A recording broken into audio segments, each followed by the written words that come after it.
చైతన్య, సాయి పల్లవి వీరిద్దరు కాంబినేషన్‌లో వస్తున్న రెండవ చిత్రం వచ్చేసి 'తండేల్'. మొదటి చిత్రం లవ్ స్టోరీ. ఈ చిత్రం మంచి హిట్ అయితే అందుకుందనమాట. 'తండేల్' మూవీ కూడా ప్రేక్షకుల్ని బాగా ఆకట్టుకునే ఛాన్స్ అయితే చాలా ఉంది. మంచి హైప్ ఉంది. సాంగ్స్ పరంగా సూపర్ హిట్ సాంగ్స్ అలాగే టీజర్ గాని, ట్రైలర్ గాని ఆడియన్స్‌నైతే చాలా బ్రహ్మాండంగా ఆకట్టుకుంది.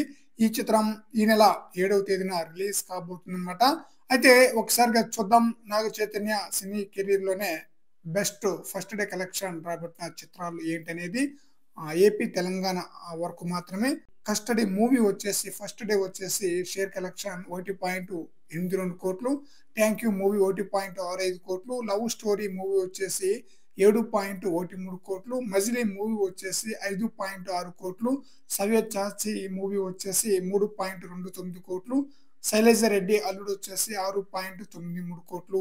బంగారాజు వచ్చేసి 9.03 కోట్లు. వెంకీ మామ వచ్చేసి 7.05 కోట్లు. బంగారాజు, వెంకీ మామ ఈ 2 చిత్రాలు మల్టీ స్టారర్ మూవీ కాబట్టి love story Naga Chaitanya solo movie కాబట్టి చిత్రం ఫస్ట్ డే టాలీవుడ్ పరంగా చూస్తే 7.13 కోట్ల షేర్ కలెక్షన్ రాబట్టిందనమాట. ఇప్పుడు 'తండేల్' మూవీపై భారీ స్థాయిలో అంచనాలు ఉండటంతో 'తండేల్' మూవీ నాగ చైతన్య కెరీర్‌లోనే బెస్ట్ ఫస్ట్ డే కలెక్షన్ రాబట్టే అవకాశం అయితే ఫుల్‌గా ఉందన్నమాట. దాదాపుగా 8 కోట్ల నుంచి 9 కోట్ల షేర్ కలెక్షన్ రాబట్టే అవకాశం అయితే ఉంది. ఏపీ, తెలంగాణ వరకు. మరి చూద్దాం ఫస్ట్ డే నాగ చైతన్య ఏ రేంజ్‌లో కలెక్షన్స్ రాబడతారనేది 'తండేల్' మూవీ ద్వారా. ఫ్రెండ్స్ మీ యొక్క అభిప్రాయ ప్రకారం 'తండేల్' మూవీ ఫస్ట్ డే ఎంత వరకు కలెక్షన్స్ రాబట్టవచ్చు అనేది మీ అభిప్రాయాన్ని కామెంట్ సెక్షన్‌లో తెలియజేయండి ఫ్రెండ్స్.